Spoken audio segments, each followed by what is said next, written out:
മക്കളെ അല്ലാഹു തആല നമുക്ക് നൽകിയ പടച്ചതമ്പുരാൻ പറഞ്ഞത്, നിങ്ങളുടെ മക്കൾ അൽ മാലു വൽ ബനൂന സീനത്തുൽ ഹയാത്തി ദുനിയാ, ദുനിയാവിന്റെ അഴകാണ്, ഒരു അലങ്കാരമാണ്. പക്ഷെ ആ അലങ്കാരവും അഴകുമായ മക്കളെ വളർത്തേണ്ട വിധം വളർത്തിയെടുത്തില്ല എങ്കിൽ ആ മക്കൾ പിന്നെ എത്തിച്ചേരുന്നത് നാശത്തിലാണ്. ഖുർആൻ പറയുന്നു, നിങ്ങളുടെ മക്കളും സമ്പത്തും ഫിത്ന നിങ്ങൾക്ക് നാശമാണ്. അതേ ഖുർആൻ ഒരു പടി കൂടി മുന്നിലോട്ട് ഇറങ്ങി നിന്നുകൊണ്ട് പറയുകയാണ്, ആ നാശത്തിനെ എവിടെയെങ്കിലും വെച്ച് നമ്മൾ മൂടോടെ മുരടോടെ വേരോടെ നാശകാരിയായ മകന്റെ നാശം എവിടെയാണെന്ന് കണ്ടെത്തിയിട്ട് അതിന് പരിഹാരം കണ്ടില്ലെങ്കിൽ, അതിനെ പിഴുതെറിഞ്ഞില്ലെങ്കിൽ, ആ നാശം എന്ന മുറിവിൽ മരുന്ന് വെച്ച് കെട്ടിക്കൊടുത്ത് ആ നാശത്തെ എന്നേക്കുമായി കടിഞ്ഞാനിട്ടില്ല എങ്കിൽ, യാ അയ്യുഹല്ലദീന ആമനൂ ഇന്ന മിൻ അസ്വാജിക്കും വഔലാദിക്കും അദുവ്വൻ ലക്കും, നിങ്ങളുടെ ഇണകളിൽ നിങ്ങളുടെ സന്താനങ്ങളിൽ ശത്രുക്കൾ ഉണ്ടെന്ന് സൂറത്തുൽ തഗാബുൻ. അപ്പൊ അലങ്കാരമാകുന്ന മക്കളെ നാശമാകുന്ന വഴിയിലൂടെ കൊണ്ടുവന്ന് ഏറ്റവും വലിയ ശത്രുതയിലേക്ക് കൊണ്ടെത്തിക്കുന്നത് ഈ കാലഘട്ടത്തിന്റെ പ്രത്യേകതയാണ്. തന്റെ പ്രിയപ്പെട്ട മാതാവിന്റെ കഴുത്തിലേക്ക് കൊടുവാള് കൊണ്ട് വെട്ടിയിട്ട് ആഷിഖെന്ന മകൻ പറഞ്ഞത്, നീ എന്നെ പെറ്റതിന് ഞാൻ നിനക്ക് തരുന്ന സമ്മാനം എന്നാണ്. നീ എന്നെ പ്രസവിച്ചതിന് ഞാൻ നിനക്ക് തരുന്ന സമ്മാനമാണ് ഈ കൊല. അതിനുശേഷം മലപ്പുറം ജില്ലയിൽ ഒരു മകൻ തന്റെ പ്രിയപ്പെട്ട മാതാവിന്റെ കഴുത്തിലേക്ക് കത്തി കൊണ്ട് കുത്തിയിട്ട് മലർത്തി വീഴ്ത്തി മരിച്ചില്ല എന്ന് കണ്ടപ്പോൾ സിലിണ്ടർ ഉപയോഗിച്ച് തലക്കടിച്ചു കൊന്നു. എന്നിട്ട് ആ മകൻ വാപ്പയോട് പറഞ്ഞു, ഞാൻ പിശാചിനെ കൊന്നിരിക്കുകയാണ് എന്ന്. 2-3 ദിവസങ്ങൾക്ക് മുമ്പ് എന്റെ നാട്ടിലുണ്ടായ ഏറ്റവും ഗുരുതരമായ, കേരളം കണ്ടിട്ടില്ലാത്ത രാക്ഷസ കേരളം, ഞാൻ സാക്ഷര കേരളം എന്ന് തൽക്കാലം പറയുന്നില്ല, ബോധപൂർവമാണ്. സാക്ഷര കേരളം എന്നെങ്ങനെയാണ് പറയാ?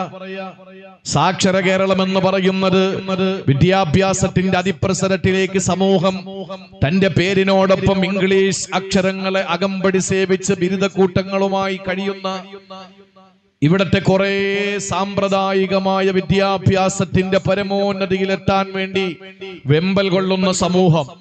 ഒരു ഭാഗത്ത് അമ്മയെയും അച്ഛനെയും പിതാവിനെയും മാതാവിനെയും മകനെയും മകളെയും നിഷ്ഠൂരമായിട്ട് മൃഗങ്ങൾ പോലും ലജ്ജിക്കുന്ന നിലയിലുള്ള കൊലകൾ നടക്കുന്ന കേരളം എങ്ങനെയാണ് സാക്ഷര കേരളം എന്ന് പറയാൻ കഴിയുക?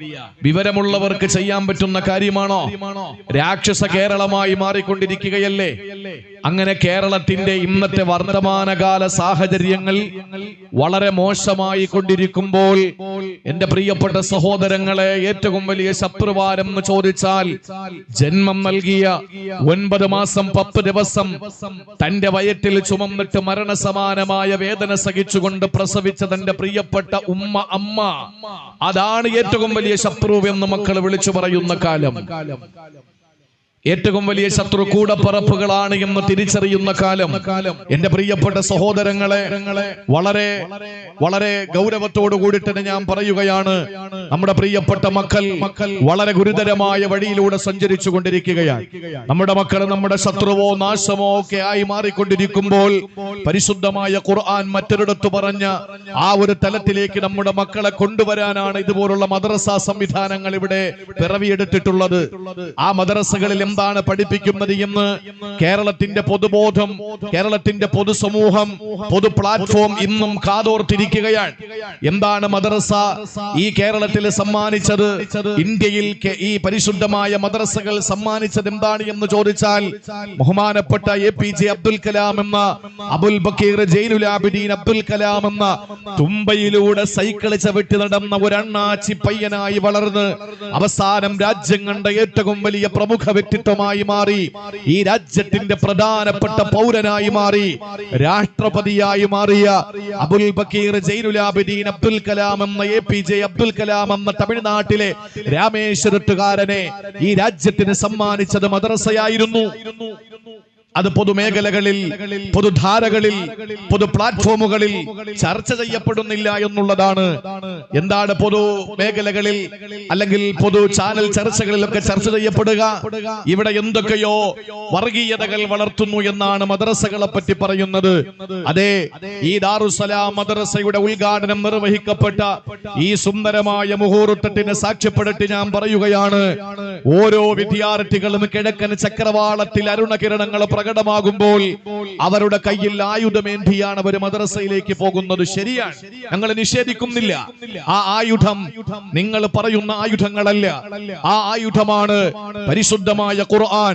പുരാതന കാലത്തെ പ്രാകൃതന്റെ പുരോഗമന കാലത്തെ പരിഷ്കൃതന്റെ മനോമുഖരത്തിൽ പരിവർത്തനത്തിന്റെ പടപ്പാട്ട് പാടിയ, ആഗോള സംസ്കാര സംശുദ്ധ സിദ്ധാന്തം വിളിച്ചോതിയ, ലോകം ദാഹിച്ചുകൊണ്ടിരുന്ന വിമോചന സരണി ഹിറാഗഹുരത്തിന്റെ അന്തരീക്ഷത്തെ കീറിമുറിച്ചുകൊണ്ട് റൂഹുൽ അമീനു മലക്ക് ജിബ്രീൽ അലൈഹിസ്സലാം ഓതിക്കൊടുത്ത പരിശുദ്ധമായ ഖുർആനിൽ ആദ്യമായി പേര് പറഞ്ഞ ആയുധം അതാണ്. ആ ആയുധമാണ് ലോകത്തിന്റെ ഗതിവിഗതികൾ നിയന്ത്രിക്കുന്നത്. ആ ആയുധമാണ് ലോകത്തെ മുഴുവൻ ചലന നിശ്ചലനങ്ങളുടെയും ഗതിവിഗതികളെ നിയന്ത്രിച്ചത്. ആ ആയുധമാണ് ഇന്നും എന്റെ പ്രിയപ്പെട്ടവരെ കോളിളക്കം സൃഷ്ടിച്ചുകൊണ്ടിരിക്കുന്നത്. ആ ആയുധം ഏതാണ്? ഇസ്രയേൽ എന്ന് പറയുന്ന കിരാത രാജ്യം അമേരിക്കയുടെ പ്രസിഡന്റിന്റെ ഒത്താശയോടെ പലസ്തീനിലെ പാവപ്പെട്ട മുസ്ലിം സമുദായത്തിന്റെ തലയിലേക്ക് എറിഞ്ഞുകൊടുക്കുന്ന ആയുധമായിരുന്നില്ല. ആ ആയുധം ഏതാണെന്ന് ചോദിച്ചാൽ ആ ആയുധമാണ് വിശുദ്ധ ഖുർആൻ പറഞ്ഞു അല്ലമ ബിൽ ഖലം, പേന. ആ പേന എന്ന ആയുധമേന്തിയിട്ടാണ് നേരം പുലരുമ്പോൾ ഇവിടത്തെ നൂറുകണക്കിന് മദ്രസയിൽ പഠിക്കുന്ന പൊന്നുമക്കൾ അവരുടെ മദ്രസയിലേക്ക്, ദാറുസ്സലാം മദ്രസയിലേക്ക് പോകുന്നത്. ആ ആയുധം കൊണ്ട് അവർ കുത്തിക്കുറിക്കുന്നത് എന്താണ്? തന്റെ പ്രിയപ്പെട്ട ഏതെങ്കിലുമൊക്കെ ഇഷ്ടക്കാരായ സ്വജനപക്ഷപാതികളായ ഏതെങ്കിലും സമുദായ സ്നേഹത്തിന്റെ പേരിൽ മാത്രം ഒതുങ്ങി കഴിയണമെന്നായിരുന്നില്ല. അയൽവാസി പട്ടിണി കിടക്കുമ്പോൾ അവന് ഹൈന്ദവനായാലും ക്രൈസ്തവനായാലും മുസൽമാനായാലും ജൂതനായാലും പാഴ്സിയായാലും മതമുള്ളവനായാലും നിരീശ്വരവാദിയായാലും മതത്തിന്റെ പേരിൽ തമ്മിലടിക്കുന്നവരായാലും പച്ചക്കരളുള്ള ആരായാലും ആ അയൽവാസി പട്ടിണി കിടക്കുന്നതറിഞ്ഞിട്ട് മൃഷ്ടാന്ന ഭോജനം നടത്തുന്നവൻ എന്റെ സമുദായത്തിൽപ്പെട്ടവനല്ല എന്ന് കുത്തിക്കുറിക്കാനാണ് ആയുധം കൊണ്ടുപോകുന്നത്. മുതിർന്നവരോട് ബഹുമാനം കാണിക്കണമെന്ന ഒരു പൊതുസമൂഹത്തിന്റെ ഒരു പൊതുവായ തത്വം എഴുതി പിടിപ്പിക്കാനാണ് ആയുധം ഉപയോഗിക്കുന്നത്. ചെറിയ മക്കളോട് കരുണ കാണിക്കണമെന്ന് വളരെ കൃത്യമായ അധ്യാപനത്തിൽ നിന്ന് അടർത്തിയെടുക്കുന്ന ആ അടർത്തിയെടുത്തിട്ട് പകർത്തിയെടുക്കുന്ന ആ ഒരു വരി എഴുതി ചേർക്കാനാണ്, ആ അധ്യായത്തെ കുറിച്ചെടുക്കാൻ വേണ്ടിയാണ് ആയുധമാകുന്ന പേനയന്തി പോകുന്ന നമ്മുടെ പ്രിയപ്പെട്ട മക്കൾ. ആ പ്രിയപ്പെട്ട മക്കൾ ആ ആയുധം കൊണ്ട് എഴുതുന്നത് ഏത് മതവിഭാഗത്തിൽപ്പെട്ടവനായാലും അവന്റെ ആരാധനാലയങ്ങളോട് ഒരകൽച്ച പാടില്ല, അവന്റെ ആരാധനാലയങ്ങളോട് പുച്ഛം പാടില്ല, അവന്റെ ആരാധ്യ വസ്തുക്കളോട് യാതൊരു നിലയിലുള്ള പകയും പാടില്ല. ഇത് പഠിപ്പിക്കുന്ന ഒരു സംവിധാനം മദ്രസകൾ മാത്രമാണ്. ആ മദ്രസ സംവിധാനങ്ങൾ ഉള്ളത് കൊണ്ടാണ് എന്റെ പ്രിയപ്പെട്ട സഹോദരങ്ങളെ ഇവിടെ ഒരു സമൂഹം ഏറ്റവും സുതാര്യമായ നിലയിൽ, നേരത്തെ ഇവിടെ പറഞ്ഞതുപോലെ ഏതെങ്കിലുമൊക്കെ വൃദ്ധസദനങ്ങളിൽ മാതാപിതാക്കളെ തളച്ചിടപ്പെടുമ്പോൾ അരുത്, ആ മാതാപിതാക്കളുടെ കാലിനടിയിലാണ് നിന്റെ സ്വർഗം. കൊട്ടുകാട് പള്ളിയുടെ മിഹ്റാബിനകത്തല്ല, കൊട്ടുകാട് പള്ളിയുടെ മിമ്പറിനകത്തല്ല നിന്റെ സ്വർഗം. പരിശുദ്ധമായ ഹജറുൽ അസ്വദിന്റെ ചുവട്ടിലല്ല, പരിശുദ്ധമായ ഹുജറത്തു ശരീഫയിലല്ല നിന്റെ സ്വർഗമുള്ളത്. ആ സ്വർഗം നിന്റെ പ്രിയപ്പെട്ട മാതാവിന്റെ കാൽ ചുവട്ടിലാണ് സ്വർഗമെന്ന് പഠിപ്പിച്ച ലോകത്തെ ഏറ്റവും വലിയ സ്നേഹത്തിന്റെ അംബാസഡറായ മഹാനായ നബി മുഹമ്മദ് മുസ്തഫ സല്ലല്ലാഹു അലൈഹി വസല്ലമ തങ്ങൾ, ആ അമ്മ, ആ ഉമ്മ എന്ന് പറയുന്നത് പ്രായമുള്ളവരെ എന്ന അർത്ഥത്തിൽ മാത്രമല്ല. നൊന്തുപെറ്റ നിന്റെ പ്രിയപ്പെട്ട ഉമ്മ, നൊന്തുപെറ്റ നിന്റെ അമ്മ, നൊന്തുപെറ്റ നിന്റെ പ്രിയപ്പെട്ട സഹോദരന്റെ അമ്മ, ഇതെല്ലാം നിന്റെ മാതാവോളം നിന്റെ പ്രിയപ്പെട്ട ഉമ്മയോളം ബഹുമാനിക്കപ്പെടേണ്ട വസ്തുതയാണ് എന്ന് പഠിപ്പിച്ചത് കൊണ്ടല്ലേ കൊട്ടുകാടിൽ ഏതെങ്കിലും ഒരു അമുസ്ലിമായ സഹോദരൻ ഇന്നത്തെ ഈ സായാഹ്നത്തിൽ ദാറുസ്സലാം മദ്രസയുടെ ഉദ്ഘാടനം നടക്കുന്ന വേദിയിൽ ഈ തങ്ങളുടെ കൈപിടിച്ചുകൊണ്ട് അഷ്ഹദു അല്ലാ ഇലാഹ ഇല്ലല്ലാഹ് വഅഷ്ഹദു അന്ന മുഹമ്മദർ റസൂലുള്ളാഹ് എന്ന വിശുദ്ധമായ കലിമ പറഞ്ഞ് ഇസ്ലാമിന്റെ സുന്ദരമായ ആ ഒരു കൊടക്കീഴിൽ അണിനിരന്നാൽ ഇന്നത്തെ മഗ്രിബ് കഴിഞ്ഞ് ഇന്നത്തെ വൈകുന്നേരങ്ങളിൽ അല്ലെങ്കിൽ ഇന്നത്തെ രാത്രിയിൽ അയ്യപ്പനായ കാളിയായ നിന്റെ പ്രിയപ്പെട്ട അമ്മയും അച്ഛനും സുഖമില്ലാതെ കിടക്കുമ്പോൾ നീ എങ്ങനെയാണോ നിന്റെ പ്രിയപ്പെട്ട മാതാപിതാക്കളെ മണിക്കൂറുകൾക്ക് മുമ്പ് പരിചരിച്ചിരുന്നത് അതുപോലെ പരിചരിച്ചാൽ പോരാ. ഇന്ന് നീ മുസ്ലിമാണ്, നിന്റെ അമ്മ ഹിന്ദുവാണ്, നിന്റെ അച്ഛൻ ഹിന്ദുവാണ്. ആ അച്ഛൻ ഹിന്ദുവും അമ്മ ഹിന്ദുവുമായ നിന്റെ മാതാപിതാക്കളോട് വസാഹിബുഹുമാ ഫിദ്ദുനിയാ മഅറൂഫ എന്ന് പരിശുദ്ധ ഖുർആൻ പഠിപ്പിക്കുന്നു. വസാഹിബുഹുമാ ഫിദ്ദുനിയാ മഅറൂഫ ഏത് പദമാ അല്ലാഹു ഉപയോഗിച്ചത്? ഖുർആൻ അറിയുന്നവരാണ് എന്റെ മുന്നിലുള്ളത്, ഖുർആന്റെ പ്രബോധകരും പണ്ഡിതന്മാരുമാണുള്ളത്. നിന്റെ മാതാപിതാക്കൾ അമുസ്ലിമീങ്ങളായിരിക്കവേ, ആദർശ വ്യത്യാസമുള്ളവരായിരിക്കവേ, അവര് നിന്നോട് എന്തെങ്കിലുമൊക്കെ ആദർശത്തിൽ വെള്ളം ചേർക്കാൻ പറഞ്ഞാൽ ഫലാ തുതിഉഹുമാ, അവരെ നീ വഴിപ്പെടരുതെന്ന് പറഞ്ഞ ഉടനെ ഖുർആൻ പറയുന്നു വസാഹിബുഹുമാ ഫിദ്ദുനിയാ മഅറൂഫ. നിങ്ങൾ വളരെ ക്രിയാത്മകമായി നിങ്ങളുടെ മാതാപിതാക്കളോട് ദുനിയാവിൽ ഇടപെടണമെന്ന് പറയുമ്പോൾ അല്ലാഹു പറഞ്ഞ വാക്കാണ് എന്റെ പ്രിയപ്പെട്ടവരെ നമ്മൾ ചിന്തിപ്പിക്കേണ്ടത്. വസാഹിബുഹുമാ എന്താ ഖുർആൻ പറഞ്ഞത്? ഇതേ വാക്ക് അല്ലാഹു മറ്റൊരിടത്ത് പറഞ്ഞിട്ടുണ്ടറിയോ? ഏത് വാക്കാണ്? പരിശുദ്ധമായ സൗർ ഗുഹയിൽ ആദരവായ പ്രവാചകൻ നബി മുഹമ്മദ് മുസ്തഫ സല്ലല്ലാഹു അലൈഹി വസല്ലമ തങ്ങൾ ശത്രുക്കളാൽ ആട്ടി ഓടിക്കപ്പെടുകയും മദീനയിലേക്ക് പലായനം ചെയ്യപ്പെടുകയും ചെയ്യണമെന്ന അള്ളാഹുവിന്റെ കൽപ്പന വന്നപ്പോൾ പരിശുദ്ധമായ മക്കയിൽ നിന്ന് മദീനയിലേക്കുള്ള യാത്രയിൽ 3 ദിവസത്തോളം താമസിച്ച സൗർ ഗുഹ, ആ സൗറിൽ മഹാനായ നബി സല്ലല്ലാഹു അലൈഹി വസല്ലമ തങ്ങൾ വിശ്രമിക്കുമ്പോൾ സയ്യിദുനാ അബൂബക്കർ സിദ്ദീഖ് റളിയല്ലാഹു തആല അൻഹുയുടെ മടിയിൽ തലവെച്ച് കിടക്കുന്ന പ്രിയപ്പെട്ട പ്രവാചകനോട് അബൂബക്കർ സിദ്ദീഖ് തങ്ങൾ ചോദിച്ചൊരു ചോദ്യമുണ്ട്. തന്റെ തൊട്ടുമുകളിൽ ശത്രുക്കൾ 100 ഒട്ടകം ഇനാം പ്രഖ്യാപിച്ചുകൊണ്ട് ആ ഒട്ടകം ഞങ്ങൾക്ക് വേണമെന്ന് പറഞ്ഞുകൊണ്ട് മുഹമ്മദിനെയും അബൂബക്കറിനെയും ജീവനോടെയോ മരണപ്പെട്ടായിട്ടാലും കുഴപ്പമില്ല അവരുടെ ശിരസ് കൊണ്ടുവന്ന് പരിശുദ്ധമായ കഅബാലയത്തിന്റെ മുന്നിൽ സമർപ്പിക്കുന്നവന് 100 ഒട്ടകം കൊടുക്കാമെന്ന ഇനാം പ്രഖ്യാപിച്ചപ്പോൾ അവിടുത്തെ ഫാസിസ്റ്റ് ദുശക്തികളുടെ മുമ്പിലേക്ക് ആ ഒട്ടകം ഇനാം വാങ്ങാൻ വേണ്ടിയിട്ട് അള്ളാഹുവിന്റെ പ്രിയപ്പെട്ട പ്രവാചകനെയും സിദ്ദീഖുൽ അക്ബറിന്റെയും തല കൊയ്യാൻ വേണ്ടി വന്ന അവിടുത്തെ സത്യനിഷേധികളായ കുഫാറുകൾ ഒരു പാറപ്പുറത്ത് കയറി നിൽക്കുമ്പോൾ ആ പാറയുടെ തൊട്ടു താഴെ വിറങ്ങലിച്ച് ഉറങ്ങുന്ന പ്രവാചകനെ ഉണർത്താതെ ആ സുന്ദരമായ റിസാലത്തിന്റെ ശിരസ്സെടുത്ത് മടിത്തട്ടിൽ വെച്ച് കാല് നീട്ടിവെച്ചുകൊണ്ട് കിടക്കുന്ന അബൂബക്കർ സിദ്ദീഖ് റളിയല്ലാഹു അൻഹു അവസാനം അബൂബക്കർ സിദ്ദീഖ് തങ്ങൾ നബിയെ ഉണർത്തിയിട്ട് ചോദിച്ചൊരു ചോദ്യമുണ്ട്. അവരെങ്ങാനും താഴോട്ട് നോക്കിയാൽ നമ്മളെ കാണൂലേ? ആ സമയത്ത് ഖുർആൻ പറഞ്ഞൊരു പദപ്രയോഗമാണ്. എന്തായിരുന്നു? ആ 2 പേര് ഒരുമിച്ചിരിക്കുന്ന സന്ദർഭം അള്ളാഹുവിന്റെ ഖുർആൻ അവതരിപ്പിക്കുകയാണ്. എന്നിട്ട് പറഞ്ഞത് എന്താണ്? ഇത് യഖൂലു ലിസാഹിബിഹി, അള്ളാഹുവിന്റെ ഖുർആൻ പറഞ്ഞ വാക്കിതാണ്. അബൂബക്കർ സിദ്ദീഖിനെ പറ്റി റസൂലുള്ളാഹിയോട് പറഞ്ഞത് ഇത് യഖൂലു ലിസാഹിബിഹി, തന്റെ സാഹിബാണെന്ന് പറഞ്ഞു. ആ സാഹിബ് എന്ന് പറഞ്ഞാൽ എന്താണ്?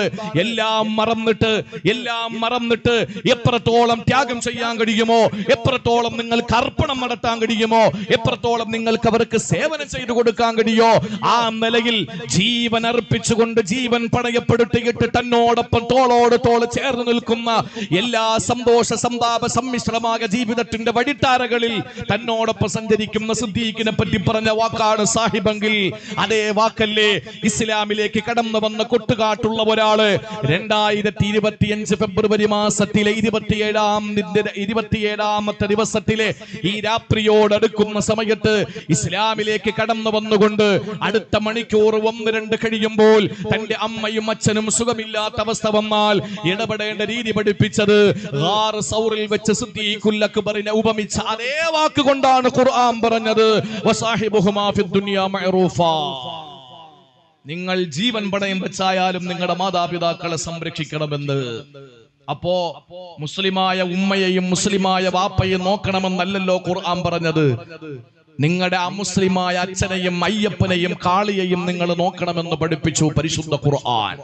അതാണ് പറഞ്ഞത്, ഈ മദ്രസകൾ ലോകത്തിന് സമ്മാനിക്കുന്നത് ഏറ്റവും വലിയ സുന്ദരമായ സമാധാനത്തിന്റെയും സൗഹാർദ്ദത്തിന്റെയും ശാന്തിയുടെയും സന്ദേശങ്ങളാണ്. ആ സന്ദേശം മുറുകെ പിടിക്കുന്നവരായി നമ്മൾ മാറണ്ടേ. അതിനാണ് ഇവിടെ മദ്രസകൾ പിറവിയെടുക്കുന്നത്. ഈ മദ്രസകളൊക്കെ നമ്മുടെ നാട്ടിലുണ്ടാകുന്നത് ഒരു കാര്യം കൂടി ഞാൻ പറയാൻ, ഇത് കേൾക്കുന്ന പരിസരത്തുള്ള എന്റെ ഹൈന്ദവ ക്രൈസ്തവ സഹോദരങ്ങൾ ആരെങ്കിലും ഉണ്ടെന്ന് ഞാൻ വിശ്വസിക്കുകയാണ്. ഉണ്ടല്ലോ, ഇത് കേൾക്കുന്നുണ്ടാവുമല്ലോ. എന്നാൽ എന്റെ പ്രിയപ്പെട്ട ഹൈന്ദവ ക്രൈസ്തവ സഹോദരങ്ങളെ, അല്ലെങ്കിൽ മതമില്ലാത്ത നിരീശ്വരവാദികളായ എന്റെ പ്രിയപ്പെട്ട സഹോദരങ്ങളെ, നിങ്ങളുടെ നാട്ടിലെ ഈ മദ്രസ കൊണ്ട് നിങ്ങൾക്ക് എന്ത് ഗുണമാണെന്ന് ഒരു നിമിഷം നിങ്ങൾ ചിന്തിക്കും ചിലപ്പോഴൊക്കെ. എന്താ മുസൽമാനെ പറ്റി പഠിപ്പിക്കുന്ന, അള്ളാഹുവിനെയും റസൂലിനെയും പഠിപ്പിക്കുന്ന മദ്രസ കൊണ്ട് കൊട്ടുകാട്ടിലെയും വടുതലമുക്കിലെയും ഞങ്ങൾക്ക് എന്ത് പ്രയോജനമാണ് എന്ന് ചിന്തിച്ചാൽ പ്രയോജനമുണ്ട് നിങ്ങൾക്ക്. എന്താ പ്രയോജനമെന്നറിയോ? ബൈലാവിയിൽ പരിശുദ്ധമായ സൂറത്തുൽ ഫാത്തിഹയുടെ തഫ്സീറിന്റെ ഏറ്റവും ഒടുവിൽ ഹുദൈഫത്തുൽ യമാൻ എന്ന സ്വഹാബി റിപ്പോർട്ട് ചെയ്യുന്ന ഒരു ഹദീസ് മാത്രം മതി. ഈ ദാറുസ്സലാം എന്ന മദ്രസ ഇവിടെ നിലനിൽക്കുന്നിടത്തോളം കാലം ഈ നാട്ടിലെ ആബാലവൃദ്ധം, രാഷ്ട്രീയ സംഘടനാ കക്ഷി വ്യത്യാസമില്ലാതെ എല്ലാ മനുഷ്യർക്കും എല്ലാ ജീവജാലങ്ങൾക്കും ഈ കിളിർത്ത് നിൽക്കുന്ന തെങ്ങുകൾക്കും മാവുകൾക്കും ഇവിടുത്തെ എല്ലാ സസ്യലതാദികൾക്കും പക്ഷിപറവാദികൾക്കുമൊക്കെ ഗുണകരമാണ് ഈ ദാറുസ്സലാം മദ്രസ എന്ന് പറയുമ്പോൾ അള്ളാഹുവിന്റെ റസൂൽ പറഞ്ഞ ഒരൊറ്റ ഹദീസാണ്. അള്ളാഹു ഒരു നാട്ടിലേക്ക് ഒരു അദാബ് ഇറക്കാൻ തീരുമാനിച്ചു അത്രേ. അള്ളാഹു ഒരു അദാബ് ഇറക്കാൻ തീരുമാനിച്ചു. എങ്ങനെ ഇറക്കാനാണ്? ഹത്മൻ മഖ്ലിയ. രണ്ട് വിശേഷണമാണ് അതിനുള്ളത്.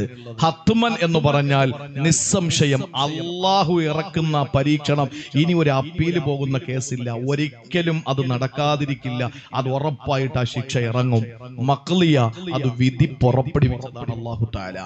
അള്ളാഹു വിധി പുറപ്പെടുവിച്ച് അള്ളാഹ് നിർബന്ധമായി ഇറക്കുന്ന ആ ഒരു പരീക്ഷണം ഒരു നാട്ടിൽ അള്ളാഹു തീരുമാനിച്ചാൽ ആ നാട്ടിലെ കുത്താബിൽ ഇരുന്നു കൊണ്ട്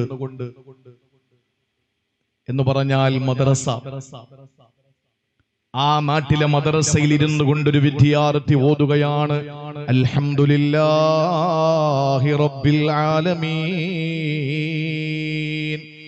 ഈ ഒരു ആയത്ത് അങ്ങോട്ട് ഓതുമ്പോൾ ആദരവായ പ്രവാചകൻ അവിടുന്ന് പറയുകയാണ്, ആ നാട്ടിൽ നിന്ന് അള്ളാഹു നിശ്ചയിച്ച് ഉറപ്പിച്ചിറക്കാൻ തീരുമാനിച്ച വലിയ ഒരു അദാബ്, വലിയ ഒരു വിപത്ത്, ഒരു വലിയ പരീക്ഷണം, അള്ളാഹുവിന്റെ ഒരു വലിയ പരീക്ഷണം, ആ പരീക്ഷണത്തെ അള്ളാഹു ഉയർത്തിക്കളയും. എത്ര വർഷമെന്നറിയോ? 40 ആമാ, 40 വർഷത്തേക്ക് അള്ളാഹു ഉയർത്തിക്കളയുമെന്ന് ഇന്നേ വരെ കളവ് പറയാത്ത ഈ ലോകം മുഴുവൻ സൃഷ്ടിക്കാൻ കാരണഭൂതരായ നബി മുഹമ്മദ് മുസ്തഫ 40 വർഷത്തേക്ക് അള്ളാഹു അദാബും ഉയർത്തിക്കളയും ഒരു മദ്രസ ഉണ്ടായാൽ. അപ്പൊ ചില ആളുകളൊക്കെ ചിരിക്കും, എന്നാ പിന്നെ കോവിഡ് വരുന്നതിന് മുമ്പ് മദ്രസ എത്രയോ നൂറ്റാണ്ടുകളായി ഇവിടെ ഉണ്ടല്ലോ, അതുപോലെ എന്തെല്ലാം പരീക്ഷണങ്ങൾ വന്നു, അപ്പോഴൊന്നും അള്ളാഹു ഉറങ്ങിപ്പോയോ? അങ്ങനെയൊക്കെയുള്ള ചോദ്യങ്ങൾ സോഷ്യൽ മീഡിയയിൽ ചോദ്യങ്ങൾ ഉയർന്നുകൊണ്ടിരിക്കുകയാണ്. അതിനുള്ള മറുപടി, എന്റെ പൊന്നുമക്കളെ, അള്ളാന്റെ ശിക്ഷ എന്ന് പറയുന്നത് ഈ തുക്കട കോവിഡിൽ ഒതുങ്ങുന്നതാണെന്ന് കരുതിയ നീയാണ് മണ്ടൻ. അള്ളാഹു തന്ന പരീക്ഷണം വലുത് നമുക്കാണ് കോവിഡ് വലുത്. വുഹാനിലെ മീൻകൊട്ടയിൽ നിന്ന് പുറത്തേക്ക് ചാടി എന്ന് പറയപ്പെടുന്ന ആ ഒരു വൈറസിൽ നിന്ന് വിറങ്ങലിച്ച് പെടഞ്ഞ് മരിച്ചുപോയ ആയിരക്കണക്കിന് ആളുകൾ പുറത്തിറങ്ങാൻ കഴിയാതെ മദ്രസകളും അറബി കോളേജുകളും പള്ളികളും സ്കൂളുകളും സ്ഥാപനങ്ങളും എല്ലാ പൊതുമേഖലാ സ്ഥാപനങ്ങളും വീടുകളും അടച്ചിട്ട് എല്ലാവരും അകത്ത് കയറിയിരുന്ന് പേടിച്ചിരുന്ന കണ്ണിൽ കാണാത്ത ഒരു വൈറസ് ഉണ്ടല്ലോ, അത് നമുക്കാണ് ഭീകരം. അള്ളാഹുവിനെ സംബന്ധിച്ച് പറയുന്നത് വലനുദീഖന്നഹും മിനൽ അദാബിൽ അദ്നാ ദൂനൽ അദാബിൽ അക്ബരി ലഅല്ലഹും യർജിഊൻ. വലുതെന്റെ കയ്യിലുണ്ട്, ഞാൻ ആദ്യം ചെറുതങ്ങോട്ട് ഇറക്കി വിട്ടുകൊണ്ടിരിക്കും. ടെസ്റ്റ് ഡോസ് ലഅല്ലഹും യർജിഊൻ, നിങ്ങൾ നന്നാവോന്ന് ഞാനൊന്ന് നോക്കട്ടെ. ഇതിനാണ് അല്ലാഹു തആല കോവിഡ് എന്നത്. കോവിഡൊക്കെ റബ്ബിന്റെ ശിക്ഷകളിൽ എത്ര സിമ്പിളായ ശിക്ഷയാ, നമുക്കത് വലുതാ. അപ്പൊ അള്ളാഹു ഇനിയും വലിയ വലിയ വിപത്തുകൾ തരാതിരിക്കണമെങ്കിൽ നമുക്ക് എന്തു വേണം? ഈ മദ്രസകൾ ഇവിടെ നിലനിൽക്കണം. ഈ മദ്രസ കെട്ടിടങ്ങൾ, ഇവിടെ മദ്രസകൾ ഒരുപാട്. നിങ്ങൾ നോക്ക്, ഒരു നാട്ടിൽ മദ്രസ ഉണ്ടെങ്കിൽ ജനങ്ങൾക്ക് ബോധം ഉണ്ടാവും, ഇവിടെ തമ്മിലടിക്കില്ല. ഉറപ്പിച്ചോ, ഒരു നാട്ടിൽ മദ്രസ ഉണ്ടെങ്കിൽ ആ നാട്ടിലെ ഹൈന്ദവ, ക്രൈസ്തവ, ഇസ്ലാം മത വിശ്വാസികൾ പരസ്പരം തോളത്ത് കൈയിട്ട് സന്തോഷത്തോടെ മുന്നോട്ട് പോകും. അത് ഭയന്നുകൊണ്ടാണ് ഉത്തർപ്രദേശ് എന്ന് പറയുന്ന യോഗി ആദിത്യനാഥ് ഭരിക്കുന്ന യുപിയിൽ മുഴുവൻ മദ്രസകളെയും ബുൾഡോസറിന്റെ കയ്യിലെടുത്ത് പൊന്തിച്ചു വെച്ചിരിക്കുന്നത്. കാരണം നിലത്ത് വെച്ചാൽ ആളുകൾ പഠിക്കും, പഠിച്ചാൽ ഇവരുടെ കള്ളക്കളികൾ നടക്കൂല. ജനങ്ങളെല്ലാം ഒന്നാവും. ഹിന്ദുവും ക്രിസ്ത്യാനിയും മുസൽമാനും ഒക്കെ തോളോട് തോള് ചേർന്ന് നിന്ന് ഇവിടെ സമാധാനത്തിന്റെ പാലാഴി തീർക്കും. അത് സഹിക്കൂല ചില ആളുകൾക്ക്. അതുകൊണ്ടാണ് JCBയിലും ബുൾഡോസറിലുമാകിട്ട് മദ്രസകൾ ഇരിക്കുന്നത്. എന്റെ പ്രിയപ്പെട്ട സഹോദരങ്ങളെ, ഈ മദ്രസ ഇവിടെ നിലനിൽക്കുന്നിടത്തോളം കാലം ഇവിടത്തെ ഹിന്ദു സുരക്ഷിതനാണ്. ഞാൻ വെറുതെ പറയുന്നതല്ല, ഇവിടത്തെ ക്രിസ്ത്യാനി സുരക്ഷിതനാണ്. ഇന്ന് നിങ്ങൾക്ക് കൊട്ടുകാട് പള്ളിയിലെ നേർച്ചയ്ക്ക് ചോറ് കിട്ടുന്നുണ്ട്. ഏതെങ്കിലും കമ്മിറ്റിക്കാർ കേരളത്തിൽ എവിടെയെങ്കിലും നീ മുസൽമാനാണെന്ന് സർട്ടിഫിക്കറ്റ് കാണിച്ചാൽ നിനക്ക് നേർച്ച ചോറ് തരാമെന്ന് പറഞ്ഞ ഏതെങ്കിലും കമ്മിറ്റിക്കാരുണ്ടോ? ഉണ്ടെങ്കിൽ അവനെ ഊളംപാറ കൊണ്ടിടണ്ടേ? ചിന്തിച്ചു നോക്ക്. പക്ഷെ നാളെ ഒരു തലമുറ നിങ്ങൾക്ക് ഭക്ഷണം തരണമെങ്കിൽ, നിങ്ങൾക്കെന്നല്ല സ്വന്തം മാതാവിന് ഭക്ഷണം കൊടുക്കണമെങ്കിൽ ഈ മദ്രസ ഇവിടെ നിലനിൽക്കണം. ഈ മദ്രസ ഇവിടെ നിലനിന്നേ പറ്റൂ. മുതിർന്നവരോട് ബഹുമാനവും ചെറിയവരോട് കരുണയും കാണിക്കണം എന്ന് പഠിപ്പിക്കുന്ന അടിസ്ഥാനപരമായ ബേസിക്കലി ഒരു തത്വം പഠിപ്പിക്കുന്നത് മദ്രസകളിലാണ്. ആ മദ്രസ സംവിധാനങ്ങൾ ഇവിടെ നിലനിന്ന് കാണേണ്ടത് ഇവിടത്തെ ഓരോ ജനങ്ങളുടെയും ഓരോ മതവിശ്വാസികളുടെയും ബാധ്യതയാണ്. അതുകൊണ്ട് പ്രിയപ്പെട്ട സഹോദരങ്ങളെ, ഈ ദാറുസ്സലാം എന്ന മദ്രസയ്ക്ക് വേണ്ടിയിട്ട് നിങ്ങൾക്ക് ചെയ്യാൻ പറ്റുന്നതൊക്കെ നിങ്ങൾ ചെയ്യണം. ഒരു ഹദീസിൽ നമുക്ക് കാണാം, ഖൈറുക്കും മൻ തഅല്ലമൽ ഖുർആന വഅല്ലമ, ഖൈറുക്കും മൻ തഅല്ലമൽ ഖുർആന വഅല്ലമ. നിങ്ങളിൽ ഏറ്റവും ശ്രേഷ്ഠതയുള്ളവര്, കൃത്യമായി പറഞ്ഞാൽ ഈ മദ്രസയിൽ പഠിക്കുന്ന തൊപ്പി വച്ചിരിക്കുന്ന മക്കളും ഈ പഠിപ്പിക്കുന്ന സദറും മുദരിസും ഇമാമുകളുമായ ഉസ്താദുമാരുമാണ് നിങ്ങളിൽ ഏറ്റവും ശ്രേഷ്ഠരായവര്. അപ്പൊ പ്രസിഡന്റ്, സെക്രട്ടറിയും ചിന്തിക്കും, ഞങ്ങൾ എത്ര കഷ്ടപ്പെട്ടിട്ടായി മദ്രസ ഉണ്ടാക്കിയത്. ഇതിനു വേണ്ടി പ്രേരണ കൊടുത്ത ആളുകളൊക്കെ ചിന്തിക്കും, ഞങ്ങൾ ഇത്രയും കഷ്ടപ്പെട്ട് മദ്രസ ഉണ്ടാക്കിയിട്ട് മദ്രസ പഠിപ്പിക്കുന്ന മൊയ്ലിയാരും പഠിക്കുന്ന മക്കളും മാത്രമേ ശ്രേഷ്ഠതയുള്ളൂ എന്ന് പറയുമ്പോൾ നമ്മൾ ആരായി? നിങ്ങൾ ആരും ആയില്ല. നിങ്ങൾ ശ്രദ്ധയോടെ കേട്ടോ. ശുഭവസ്ത്രധാരിയായി, നല്ല കറുത്ത തലമുടിയുള്ള, കാണാൻ സുമുഖനായ, വെളുത്ത ശരീരമുള്ള, യാത്രയുടെ ലക്ഷണങ്ങളൊന്നുമില്ലാത്ത, എന്നാൽ ആർക്കും പരിചയമില്ലാത്ത ഒരാള് ഒരിക്കൽ റസൂലുള്ളാഹി തങ്ങളുടെ മുട്ടോട് മുട്ട് ചേർത്ത് വെച്ചിട്ട് മൽ ഈമാൻ വമൽ ഇസ്ലാം വമൽ ഇഹ്സാൻ വമൽ ഇഖ്ലാസ് എന്ന് ചോദിച്ചിട്ട് ഓരോ ചോദ്യങ്ങൾ ഇങ്ങനെ ചോദിച്ചുകൊണ്ടേയിരുന്നു. അതിനൊക്കെ നബി തങ്ങൾ മറുപടി കൊടുത്തുകൊണ്ടേയിരുന്നു. അള്ളാഹുവിന്റെ പ്രിയപ്പെട്ട പ്രവാചകന്റെ സഹാബാക്കൾ സംഭീതരായി, പരിഭ്രമചിത്തരായി, ഇങ്ങനെ തലയിൽ ഒരു പ്രാവ് വന്നിരുന്നാൽ തലയനക്കിയാൽ പ്രാവ് പറന്നു പോകുമോ എന്ന ആശങ്കയിൽ ഇങ്ങനെ റസൂലുള്ളാഹിന്റെ റിസാലത്തിന്റെ ചുണ്ടിലേക്ക് നോക്കിയിരിക്കാൻ മറുപടിയൊക്കെ കൊടുത്തു. കുറെ ചോദ്യങ്ങളെ അദ്ദേഹം കൊണ്ട് ചോദിച്ചു വന്നയാള്. എന്നിട്ട് അതിനൊക്കെ നബി തങ്ങൾ വ്യക്തമായ മറുപടി കൊടുത്തു. അദ്ദേഹം സലാം പറഞ്ഞ് എഴുന്നേറ്റ് പോയി. പോയ ശേഷം ഇരിക്കുന്ന സഹാബത്തിനോട് നബി തങ്ങൾ ചോദിച്ചു, അറിയോ ഈ വന്ന ആളിനെ? ഇല്ല നബിയെ, ഇയാൾ ഈ നാട്ടുകാരനല്ല. എന്തുകൊണ്ടല്ല സഹാബ? ഇയാളെ ഞങ്ങൾക്ക് ആർക്കും അറിയില്ലല്ലോ. അപ്പൊ ഒരാള് പറഞ്ഞു, എന്നാൽ മറുനാട്ടുകാരനൊന്നുമല്ല. എന്താ സഹാബിയോട് അദ്ദേഹം നബി തങ്ങൾ ചോദിച്ചു, എന്താ അതിന് കാരണം? അദ്ദേഹത്തിന്റെ യാത്രയുടെ ലക്ഷണങ്ങൾ ഒന്നുമില്ലല്ലോ. അപ്പൊ അള്ളാന്റെ റസൂല് പറഞ്ഞു, ഈ വന്നത് അത്താക്കും ജിബ്രീൽ. ഇത് ജിബ്രീലാണ് വന്നത്. ജിബ്രീലാണ് വന്നത്. എന്തിനാ ജിബ്രീൽ വന്നത്? യുഅല്ലിമക്കും ദീനക്കും, നിങ്ങൾക്ക് വിവരം പഠിപ്പിച്ചു തരാനാ, നിങ്ങൾക്ക് ഇൽമ പഠിപ്പിച്ചു തരാനാ. നിങ്ങളൊന്ന് ശ്രദ്ധയോടെ കേട്ടാൽ, ആ മഹാനായ ജിബ്രീൽ അലൈഹിസ്സലാം എന്തെങ്കിലും ഒരു അക്ഷരം പഠിപ്പിച്ചു കൊടുത്തോ? പഠിപ്പിച്ചോ? ഒന്നും പഠിപ്പിച്ചില്ല. കുറെ ചോദ്യങ്ങൾ ചോദിച്ചു. പഠിപ്പിച്ചതാരാ? മഹാനായ നബി മുഹമ്മദ് മുസ്തഫ സല്ലല്ലാഹു അലൈഹി വസല്ലം. പക്ഷേ നബി തങ്ങൾ പറഞ്ഞ വാക്കെന്താ? മുഅല്ലിം, ടീച്ചർ, അധ്യാപകൻ എന്ന പദമാണ്. ഈ വന്നത് നിങ്ങളുടെ മുഅല്ലിം, ടീച്ചർ, അധ്യാപകൻ എന്ന പദമാ പറഞ്ഞത്. ഒരക്ഷരം പഠിപ്പിച്ചില്ല. പക്ഷേ ചോദ്യങ്ങൾ ചോദിച്ച് പഠിപ്പിക്കാനും പഠിക്കാനും സൗകര്യം ചെയ്തു കൊടുത്തു എന്ന ഒറ്റ കാരണം കൊണ്ട് അദ്ദേഹത്തിന് നബി തങ്ങൾ കൊടുത്ത പേര് മുഅല്ലിം എന്ന പദവിയാണ്. അപ്പൊ നിങ്ങളിൽ ഏറ്റവും ശ്രേഷ്ഠതയുള്ളവർ പഠിക്കുന്നവരും പഠിപ്പിക്കുന്നവരുമാണ് എന്ന് പറയുമ്പോൾ പഠിക്കുന്ന മുത്തഅല്ലിമീങ്ങൾ മദ്രസ കുട്ടികൾക്ക് ഏറ്റവും വലിയ ശ്രേഷ്ഠത കൊടുത്ത പ്രവാചകൻ രണ്ടാമത് പഠിപ്പിക്കുന്നവർക്ക് പറഞ്ഞിട്ടുണ്ടെങ്കിൽ ആ പഠിപ്പിക്കുന്നവരോളം നിങ്ങൾക്ക് പദവിയിൽ എത്തിച്ചേരാൻ കഴിയും നിങ്ങൾ ഈ പരിശ്രമത്തിൽ വളരെ കൃത്യമായി നിങ്ങൾ ആത്മാർത്ഥമായി ഇടപെട്ടാൽ. അതുകൊണ്ട് ഒരിക്കലും നഷ്ടമല്ല, ഒരിക്കലും നഷ്ടമല്ല. ഈ നാട് ഏറ്റവും ഉദാത്തമായ ഉന്നതമായ ഒരു നിലവാരത്തിലേക്ക് എത്തിച്ചേരാൻ ഈ നാട്ടിലെ മദ്രസ അനിവാര്യമാണ്. ആ അനിവാര്യമായ മദ്രസയുടെ ഈ ഒരു ഉദ്ഘാടനം നടന്ന ഈ വേദിയിൽ എന്റെ പ്രിയപ്പെട്ട സഹോദരങ്ങളോട് ഞാൻ പറഞ്ഞിടത്തേക്ക് തിരിച്ചു പോവുകയാണ്. ആദ്യമായി അലങ്കാരമെന്നും പിന്നെ നാശമെന്നും പിന്നീട് നിങ്ങളുടെ ശത്രുവെന്നും പറഞ്ഞ ഖുർആൻ മക്കളെ സംബന്ധിച്ച് മറ്റൊരിടത്ത് പറഞ്ഞത് റബ്ബനാ ഹബ്ലനാ മിൻ അസ്വാജിനാ വദുരിയാതിനാ ഖുർറത അഅ്യുൻ എന്നാ പറഞ്ഞത്. കണ്ണിന് കുളിർമ. നിങ്ങളുടെ മക്കളുടെ കണ്ണിന് കുളിർമയാകണം. ആ മക്കൾ ഒരിക്കലും നിങ്ങളുടെ കണ്ണ് നീരാകരുത്. ആ മക്കൾ കാരണം നിങ്ങൾ കരയുന്നൊരവസ്ഥ വരരുത്. ആ മക്കൾ നിങ്ങൾക്ക് കണ്ണിന് കുളിർമയാകണം. ആ കണ്ണിന് കുളിർമ എന്ന് ഖുർആനിൽ 3 വട്ടമാണ് പറഞ്ഞത്. ഖുർറത്തു ഐൻ, ഖുർറത്തു ഐൻ, ഖുർറത്തു ഐൻ എന്ന് പറഞ്ഞത്. കണ്ണിന് ആനന്ദം, കണ്ണിന് കുളിർമ എന്ന് പറഞ്ഞത് 3 ഘട്ടങ്ങളിലാണ്. ഒന്ന് തന്റെ പ്രിയപ്പെട്ട മകനെ ആ നിലയിലേക്ക് കൊണ്ടുവരണമെന്ന പ്രാർത്ഥനയിൽ പറഞ്ഞുവെങ്കിൽ, രണ്ടാമത് മഹാനായ സയ്യിദുനാ കലീമുല്ലാഹി മൂസാ നബി അലൈഹിസ്സലാം തന്റെ പ്രിയപ്പെട്ട മാതാവ് നൈൽ നദിയിലേക്ക് തന്റെ മകനാകുന്ന മൂസായെ പെട്ടിയിലാക്കിയിട്ട് നൈലിലേക്ക് ഒഴുക്കി അവസാനം ലോകം കണ്ട ഏറ്റവും വലിയ ശത്രുവും ലോകം കണ്ട ഏറ്റവും വലിയ ധിക്കാരിയും സ്വജനപക്ഷപാതിയും വർഗീയവാദിയും ലോകം കണ്ട ഏറ്റവും വലിയ സ്വേച്ഛാധിപതിയും ഏകാധിപതിയുമായ സാക്ഷാൽ റാംസീസ് രണ്ടാമൻ എന്ന ഫറോവയുടെ കൊട്ടാരത്തിന്റെ മട്ടുപാവിൽ തന്റെ പ്രിയപ്പെട്ട ആസിയ എന്ന ഭാര്യയോടൊപ്പം നിൽക്കുമ്പോൾ കൊട്ടാരത്തിലേക്ക് നൈല് കൊണ്ടിട്ട, കൊട്ടാരത്തിന്റെ മുറ്റത്തേക്ക് നൈല് കൊണ്ടിട്ട പെട്ടിക്കകത്ത് കിടന്ന കണ്ട കുട്ടിയെ കണ്ടപ്പോൾ ആസിയ ബീവി പറഞ്ഞ വാക്ക് ഖുർറത്തു ഐനുൻ ലീ വലക്. ഏ ഫിർഔനെ, നമുക്കിതെടുക്കാം, എനിക്കും നിങ്ങൾക്കും കണ്ണിന് കുളിർമ. മൂന്നാമത് കണ്ണിന് കുളിർമ എന്ന് ഖുർആൻ പറഞ്ഞത് ഫലാ തഅലമു നഫ്സും മാ ഉഖ്ഫിയ ലഹും മിൻ ഖുർറത്തി അഅ്യുൻ. അല്ലാഹുവിന്റെ സ്വർഗ്ഗത്തെ പറ്റി പറയാനാ. അള്ളാന്റെ സ്വർഗത്തെ പറ്റി പറഞ്ഞ അതേ വാക്കുകൊണ്ട് തന്നെയാണ് മൂസ എന്ന മകനെ പറ്റിയും ആ മൂസാ നബിയെ പോലെ മൂസമാരായി മാറേണ്ട നമ്മുടെ മക്കളെ പറ്റിയും അള്ളാഹു പറഞ്ഞത്. അതുകൊണ്ട് നമ്മുടെ മക്കൾ നാശവും ശത്രുവുമാകാതെ കണ്ണിന് കുളിർമയാകണം, കണ്ണിന് ആനന്ദമാകണം.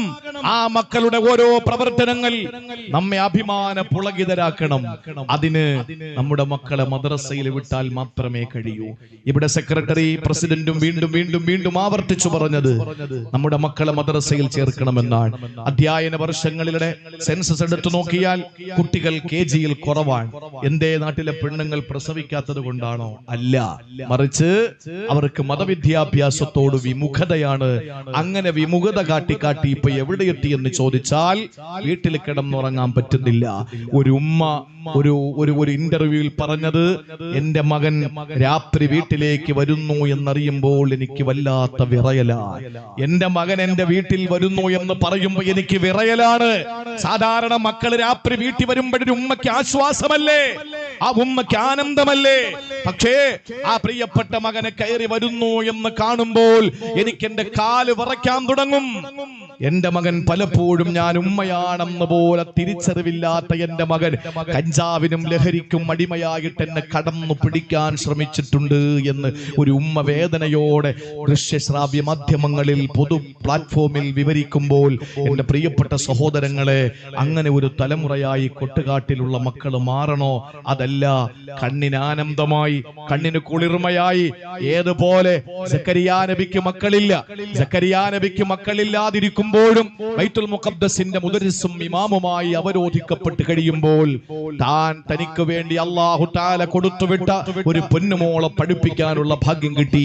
ആദ്യത്തെ മദ്രസ എന്ന് നമുക്ക് പറയാൻ കഴിയില്ലെങ്കിലും ബൈത്തുൽ മുഖദ്ദസ് ഒരു മദ്രസയാണ്, മസ്ജിദുൽ അഖ്സ ഒരു മദ്രസയാണ്. ആ മദ്രസയിൽ അധ്യാപകൻ മഹാനായ സക്കരിയ നബിയാണ്. അദ്ദേഹത്തിന്റെ ജ്യേഷ്ഠത്തിയുടെ മകൾ മറിയം ബീവി, ഹന്നാ ബീവിയുടെ അനുജത്തിയുടെ ഭർത്താവാണ് സക്കരിയ നബി എന്ന് ഓർക്കണം. മറിയം ബീവിയെ കഫലഹാ സക്കരിയ, മറിയം ബീവിയെ ഹന്നാ ബീവി കൊണ്ടുവന്ന് പ്രിയപ്പെട്ട അനുജന്റെ കയ്യിൽ ഏൽപ്പിക്കുന്നു. നന്നായിട്ട് വളർത്തി തസ്കിയത്തും തർബിയത്തും കൊടുത്ത് എനിക്ക് തരണമെന്ന്. ആ പ്രിയപ്പെട്ട മകളെ പഠിപ്പിച്ച് പഠിപ്പിച്ച് പഠിപ്പിച്ച് അവസാനം ആ മകള് അത്ഭുതങ്ങൾ സൃഷ്ടിക്കാൻ തുടങ്ങി. എന്തത്ഭുതമാണ്! സക്കരിയ നബി എന്ന പ്രവാചകനും ഉസ്താദുമായ മുദരിസുമായ ആ അധ്യാപകന് അത്ഭുതപ്പെടുത്തിക്കൊണ്ട് ആ കാലഘട്ടത്തിൽ കിട്ടാത്ത, ആ നാട്ടിൽ കിട്ടാത്ത പഴവർഗ്ഗങ്ങൾ കഴിച്ചുകൊണ്ടിരിക്കുമ്പോൾ മറിയം ബീവിയോട് ചോദിച്ചു, അന്നാലക്കി ഹാദാ, ഇതെവിടെന്ന് മോളെ നിനക്ക്? ആ സമയത്ത് മകള് മറിയം ബീവി പറഞ്ഞു, ഹുവ മിൻ ഇന്ദില്ല, ഇതെനിക്ക് റബ്ബ് തന്നതാണ്. ആ സമയത്താണ് ഹുനാലിക ദഅ സക്കരിയ റബ്ബ, ഹുനാലിക്, അന്നേരം അവിടെ ആ പ്രസന്റ്ലി അപ്പോൾ മഹാനായ സക്കരിയ നബി ദുആ ചെയ്തു, അല്ലാഹുവേ എനിക്കും ഒരു സന്താനത്തെ തരണേ എന്ന്. അതുകൊണ്ട് സക്കരിയ നബിക്ക് മക്കളെ വേണമെന്ന ആഗ്രഹം വന്നത് എപ്പോഴാണ്? അല്ലാഹു റബ്ബുൽ ഇസ്സത്ത് ഖുർആൻ പരിശുദ്ധ ദീൻ പഠിച്ച, പരിശുദ്ധ മതം പഠിച്ച ഒരു പെൺകുട്ടിയെ മദ്രസയിൽ അല്ലാഹു തആല ഇരുത്തി പഠിപ്പിക്കാൻ അവസരം കൊടുത്ത സക്കരിയ നബിയുടെ മുമ്പിൽ വലിയ അത്ഭുതങ്ങൾ കാണിച്ചപ്പോഴാണ്. കണ്ണിന് കുളിർമ വന്നു ഈ അത്ഭുതകരമായ അവസ്ഥ കണ്ടിട്ട്. അപ്പോഴാണ് മഹാനായ സക്കരിയ നബിക്കും ഒരു കുട്ടി വേണമെന്ന് ആഗ്രഹിച്ചത്. സക്കരിയ നബി അലൈഹിസ്സലാമിന് അല്ലാഹു യഹിയ എന്ന മകനെ കൊടുത്ത് അനുഗ്രഹിച്ചെങ്കിൽ എന്റെ പ്രിയപ്പെട്ടവരെ, നമുക്ക് നല്ല ഒരു മക്കളെ, ഒരു പരമ്പരയെ അല്ലാഹു നമുക്ക് തരണം. ഇവിടെ തൊപ്പിവെച്ച എത്രയോ പിതാക്കന്മാരിരിക്കുന്നുണ്ട്. അവര് പണ്ഡിതന്മാരല്ല, അവര് സർവകലാശാലയിലെ വൈസ് ചാൻസലർമാരല്ല, അവരേതെങ്കിലും യൂണിവേഴ്സിറ്റിയിലെ പ്രൊഫസർമാരല്ല, അവരേതെങ്കിലും മദ്രസകളിലെ സ്വകാര്യത്തുള്ളവരല്ല, ഏതെങ്കിലും പള്ളിയിലെ ഖതീബുകളല്ല, ഏതെങ്കിലും ജാമിഅകളിലെ മുദരിസുമാരുമല്ല. പിന്നെയോ അവരൊക്കെ രാപ്രസംഗങ്ങളിലും മദ്രസകളിലും ലബ്ബമാരിൽ നിന്നും പഠിച്ച അറിവാണ് അവരുടെ തലയിലെ തൊപ്പിയും അവരുടെ മുഖത്ത് ദാടിയുമെങ്കിൽ നാളത്തെ ഒരു തലമുറ ഇങ്ങനെ വേണ്ടേ പ്രിയപ്പെട്ടവരെ? അതുകൊണ്ട് നമ്മൾ ഓരോരുത്തരും മദ്രസയ്ക്ക് പ്രാധാന്യം കൊടുത്തുകൊണ്ട് പഠിപ്പിക്കണം. നല്ല ഒരു നാളെ നമുക്ക് വേണം. നമ്മൾ മരിച്ചു മണ്ണോട് ചേർന്ന് കിടക്കുമ്പോൾ നമ്മൾ കഴിഞ്ഞല്ലോ, ഇനി അവരായി അവരുടെ പാടായി, അത് മണ്ടത്തരമാണ്. ഓരോ മനുഷ്യന്റെയും ഖബറിലേക്ക് അവന്റെ സന്താനങ്ങളുടെ വിവരം CCTV ക്യാമറ പോലെ എത്തിച്ചു കൊടുക്കുമെന്ന് മഹാനായ സയ്യിദുൽ വറ നബി മുഹമ്മദ് മുസ്തഫ എല്ലാ വിവരങ്ങളും അവിടെ എത്തിച്ചു കൊടുക്കും. ആ വിവരങ്ങൾ കണ്ട് കണ്ട് ഖബറിൽ കിടക്കേണ്ടി വരും. നമ്മുടെ മക്കൾ അടിച്ചും പൊഴിച്ചും ചിറ്റിക കൊണ്ടടിച്ചും ഹാമർ കൊണ്ട് വെട്ടിയും സിലിണ്ടർ കൊണ്ടടിച്ചും ഒക്കെ നമ്മുടെ മക്കൾ ഈ കണക്കിന് കൊലപാതകികളാകുന്നത് കാണണോ? ഖബറിൽ കിടന്ന് പ്രതികരിക്കാൻ കഴിയാതെ അതിനകത്ത് കിടന്ന് കരയണോ നമ്മൾ? അതുകൊണ്ട് തീരുമാനമെടുക്ക്, നമുക്ക് ഈ മദ്രസയെ നിലനിർത്തണം. അള്ളാഹു തൗഫീക്ക് നൽകി അനുഗ്രഹിക്കുമാറാവട്ടെ എന്ന് ആത്മാർത്ഥമായി ഞാൻ ദുആ ചെയ്യുന്നതോടൊപ്പം തന്നെ ചേർന്ന് നിൽക്കണം മദ്രസ സംവിധാനങ്ങളോട്.